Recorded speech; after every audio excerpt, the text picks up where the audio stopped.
Hoje eu quero compartilhar com você uma revelação que mudou completamente a minha maneira de entender a salvação eterna. Uma mensagem tão perturbadora quanto necessária que Dom Bosco, este santo homem de Deus, recebeu diretamente dos céus.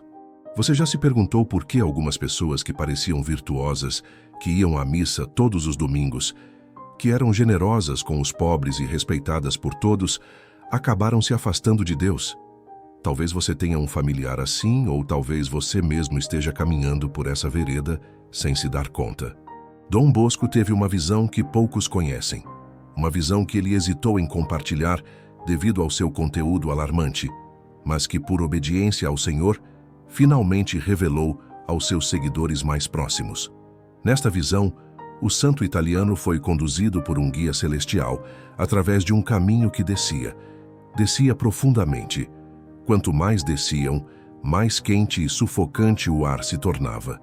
Dom Bosco viu multidões de almas atormentadas e, para seu completo espanto, reconheceu entre elas rostos familiares, pessoas que ele conhecia como devotas, generosas e aparentemente virtuosas.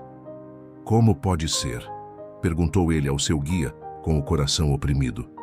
Como podem estas pessoas estar aqui se em vida eram conhecidas por suas boas obras? A resposta que recebeu é o que vamos revelar hoje. Uma resposta que pode salvar não só a sua alma, mas também as almas daqueles que você ama e que já partiram. Mas antes, permita-me fazer uma pergunta. Quantas vezes você rezou por seus parentes falecidos esta semana? Quando foi a última vez que você ofereceu uma missa pela alma de seu pai, sua mãe, seus avós ou por aquele tio? Aquela tia que ninguém mais lembra. As almas que partiram não podem mais rezar por si mesmas.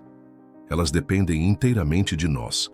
E o tempo no purgatório, como foi revelado a muitos santos, não se mede em dias ou anos, mas em intensidade de purificação.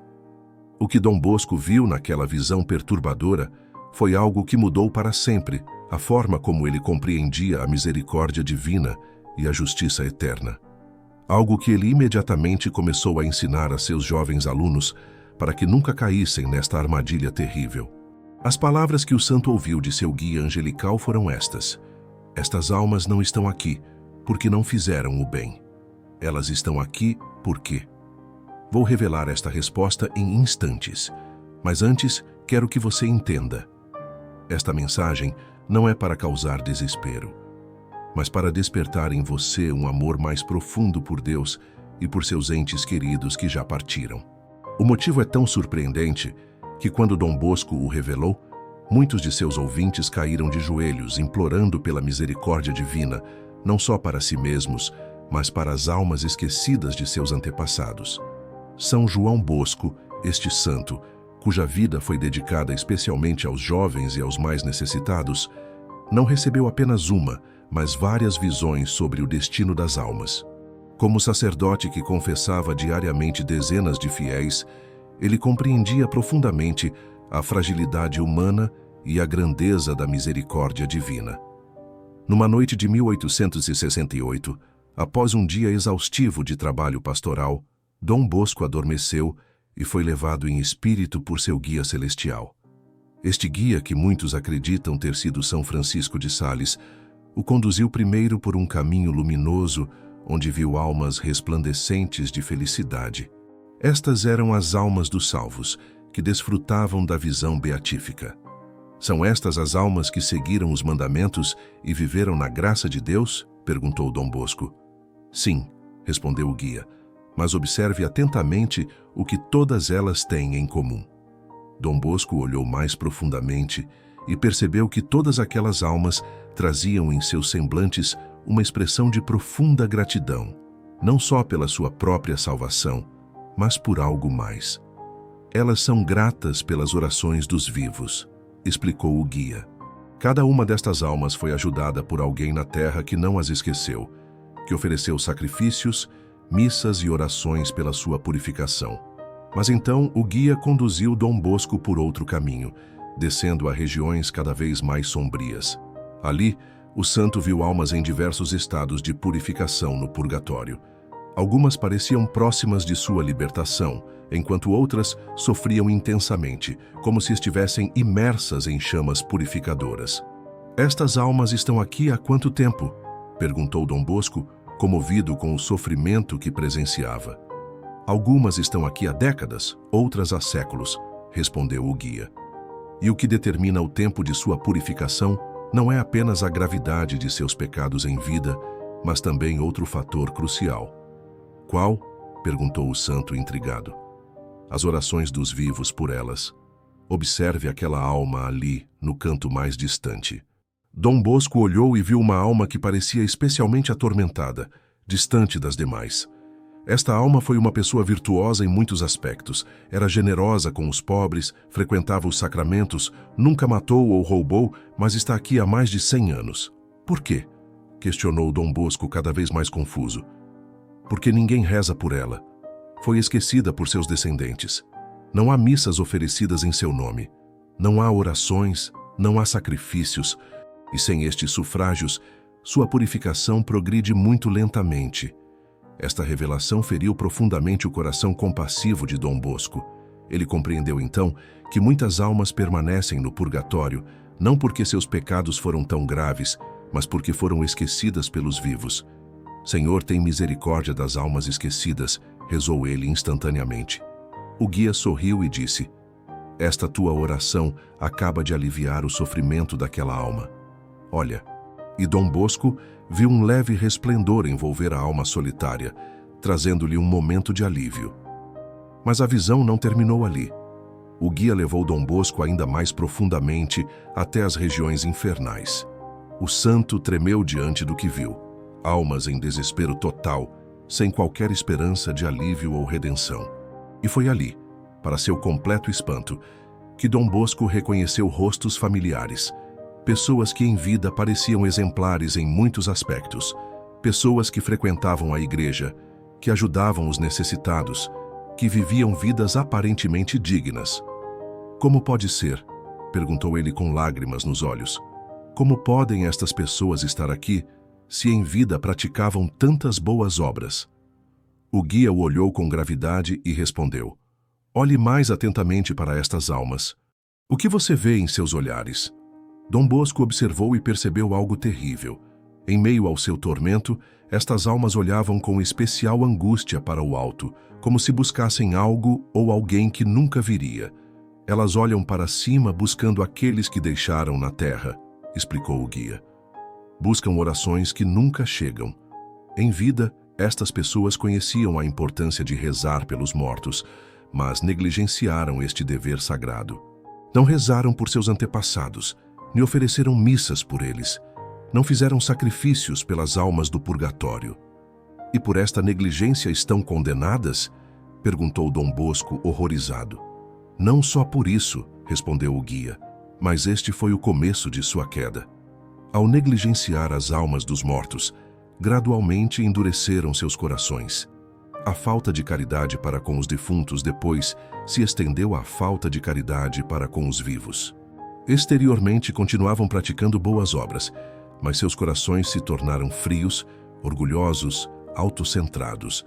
Começaram a confiar em suas próprias obras, em vez de confiar na misericórdia de Deus." Esta revelação atingiu Dom Bosco como um raio.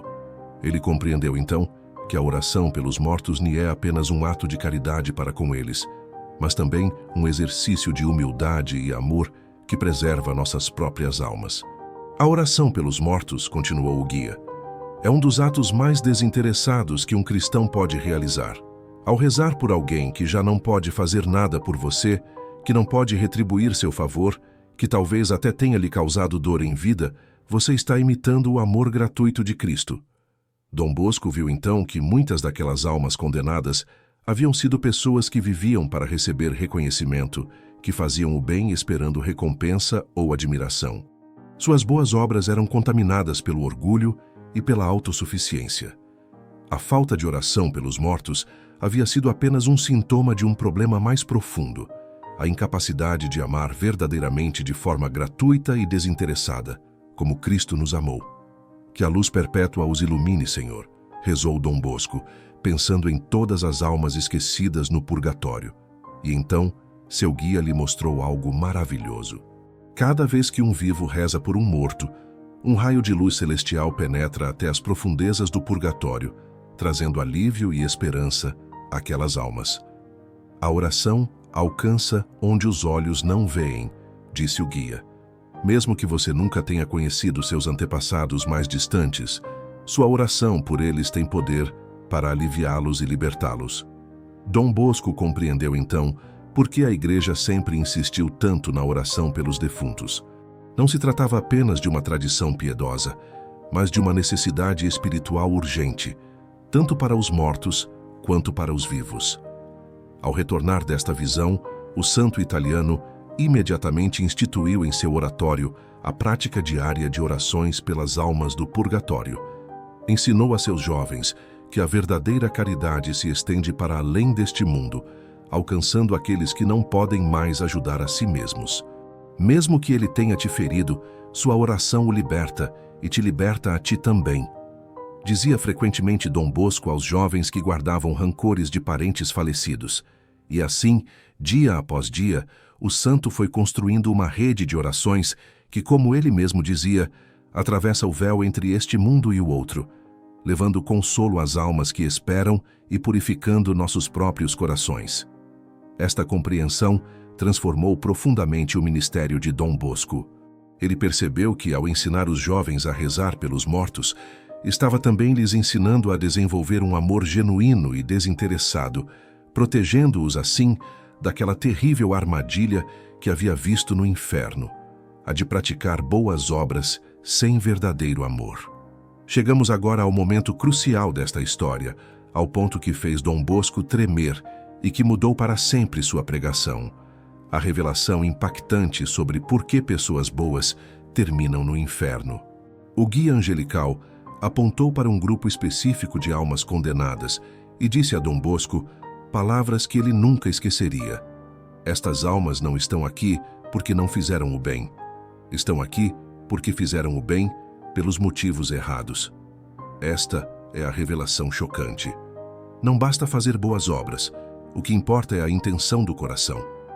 Muitas destas almas, explicou o guia, foram admiradas em vida por sua generosidade, por sua piedade aparente, por suas contribuições à igreja e aos pobres. Mas faziam tudo isso para serem vistas, admiradas e elogiadas, não por amor a Deus ou ao próximo, mas por amor a si mesmas. Dom Bosco lembrou-se então das palavras de Jesus no Evangelho. Quando deres esmola, não saiba a tua mão esquerda o que faz a tua direita. E também, muitos me dirão naquele dia, Senhor, Senhor, não profetizamos em teu nome, não expulsamos demônios em teu nome, não realizamos muitos milagres em teu nome.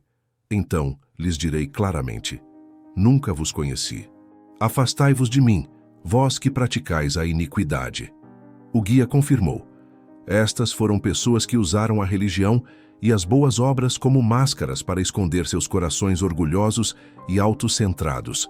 E o sinal mais claro deste orgulho foi precisamente o que mencionei antes, a negligência para com as almas dos mortos. Por que este é um sinal tão revelador? Perguntou Dom Bosco.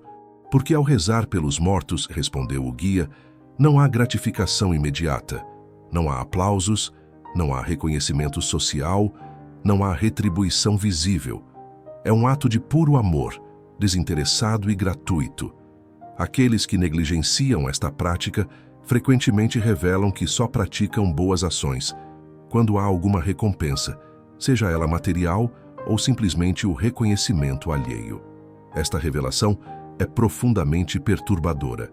Quantos de nós examinamos verdadeiramente as intenções de nossos corações quando praticamos boas ações?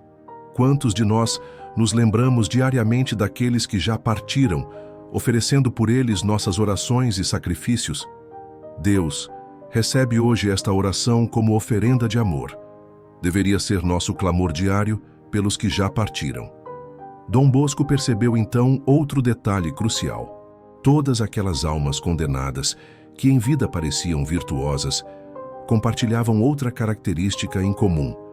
Haviam sido ingratas.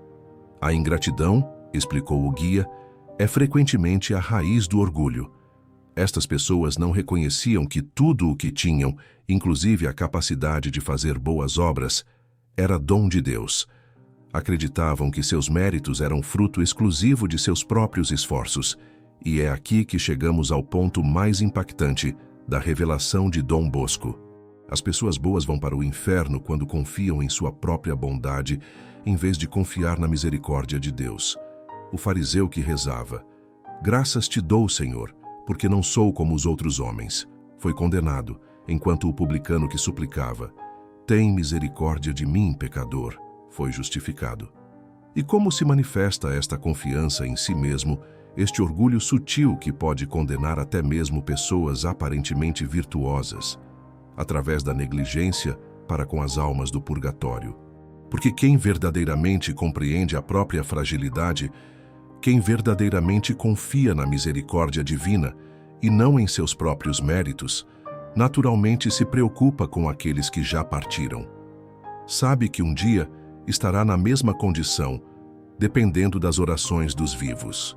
As almas mais santas, disse o guia Dom Bosco, são aquelas que mais rezam pelos mortos, porque compreendem profundamente duas verdades: a total dependência que temos da misericórdia divina e o valor infinito da comunhão dos santos. Esta revelação nos confronta com uma pergunta incômoda. Quando foi a última vez que oferecemos uma missa pela alma de nossos pais, nossos avós, nossos familiares falecidos? Quando foi a última vez que incluímos em nossas orações diárias aqueles que não têm ninguém para rezar por eles? Dom Bosco viu algo ainda mais perturbador. Algumas daquelas almas condenadas haviam sido sacerdotes e religiosos, que em vida negligenciaram as orações pelos defuntos, concentrando-se apenas nas obras visíveis que lhes traziam reconhecimento. "Como é possível", perguntou ele, "que ministros consagrados tenham caído nesta armadilha?" "É mais comum do que imaginas", respondeu o guia. "Muitos se dedicam às obras visíveis: construção de igrejas, organização de eventos, pregações eloquentes, mas negligenciam a oração silenciosa, especialmente pelos mortos. Gradualmente, seu ministério se torna uma performance, não um serviço. Buscam admiração, não a glória de Deus." Dom Bosco compreendeu então por que tantos santos ao longo da história da Igreja se dedicaram intensamente à oração pelos defuntos. Não era apenas por compaixão pelas almas do purgatório, mas também como um remédio contra o orgulho espiritual que ameaça especialmente aqueles que praticam muitas boas obras.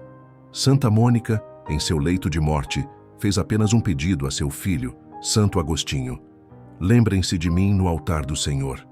Ela sabia que as missas oferecidas por sua alma seriam mais valiosas que monumentos ou elogios. São Padre Pio passava noites inteiras em oração pelas almas do purgatório e muitas vezes dizia: "Mais almas dos mortos do que dos vivos sobem ao céu por minhas orações." Santa Faustina Kowalska recebeu de Jesus esta instrução: "Reza o terço que te ensinei pela salvação dos agonizantes e pelas almas do purgatório." Todos estes santos compreenderam o que Dom Bosco aprendeu naquela visão. A oração pelos mortos não é apenas um ato de caridade para com eles, mas também um exercício de humildade que preserva nossa própria alma do orgulho que pode condenar até mesmo pessoas boas. A Igreja estabeleceu o mês de novembro como especialmente dedicado às almas do purgatório, não por acaso, mas porque compreende esta verdade profunda. Precisamos constantemente ser lembrados de nosso dever para com aqueles que já partiram. E há um detalhe especialmente comovente na visão de Dom Bosco. Ele viu que as orações pelos falecidos têm poder especial quando vêm daqueles que foram magoados por essas pessoas em vida. Mesmo que ele tenha te ferido, tua oração o liberta e te liberta a ti também, repetia frequentemente o santo. Porque ao rezar por alguém que nos fez mal, estamos praticando o perdão em seu nível mais profundo. Estamos imitando Cristo que na cruz suplicou: "Pai, perdoa-lhes porque não sabem o que fazem." Esta é talvez a dimensão mais poderosa da revelação de Dom Bosco. A oração pelos mortos é também um caminho de cura para os vivos. Ao rezar por aqueles que nos feriram e já partiram, liberamos não só suas almas, mas também nossos próprios corações do peso do ressentimento. E assim chegamos ao cerne da mensagem que Dom Bosco recebeu. As pessoas boas vão para o inferno quando sua bondade exterior não corresponde a uma verdadeira humildade interior. E o teste mais revelador desta humildade é precisamente a preocupação com as almas dos falecidos, especialmente aqueles que foram esquecidos por todos os demais. O que esta revelação de Dom Bosco significa para nós hoje? Como podemos aplicá-la em nossas vidas para garantir que não cairemos na mesma armadilha que condenou tantas pessoas boas? Primeiro, precisamos compreender que a oração pelos mortos não é opcional para um cristão autêntico.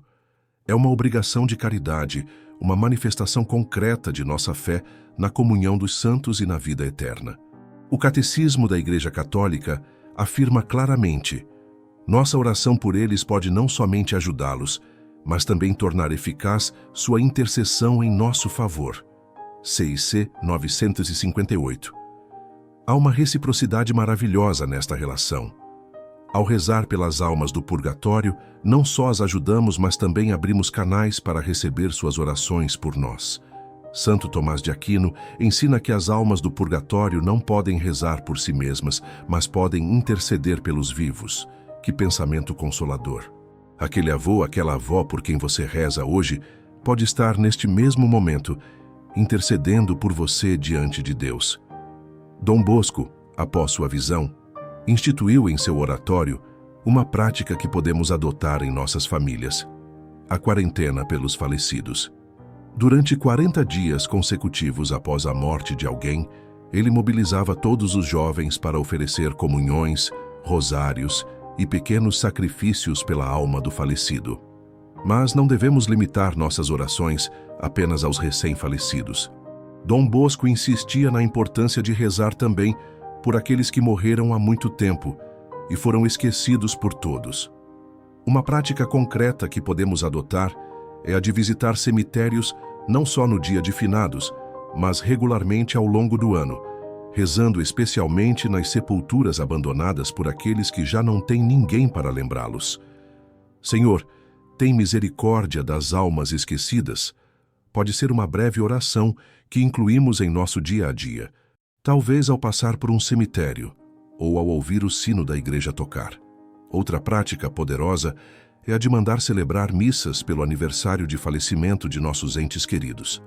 Esta tradição, infelizmente esquecida por muitos católicos modernos, era considerada essencial por Dom Bosco, que via na Santa Missa o sufrágio mais poderoso pelas almas do purgatório. Não devemos, contudo, cair no erro de pensar que estas práticas são meros rituais ou obrigações. Se as realizamos sem amor, sem uma intenção pura, estaremos caindo exatamente na armadilha que Dom Bosco identificou como perigosa: a de praticar boas obras sem verdadeira caridade. A verdadeira devoção às almas do purgatório nasce de um coração que reconhece sua própria fragilidade, que sabe que um dia também dependerá das orações dos outros, que compreende que somos todos parte de um mesmo corpo místico de Cristo.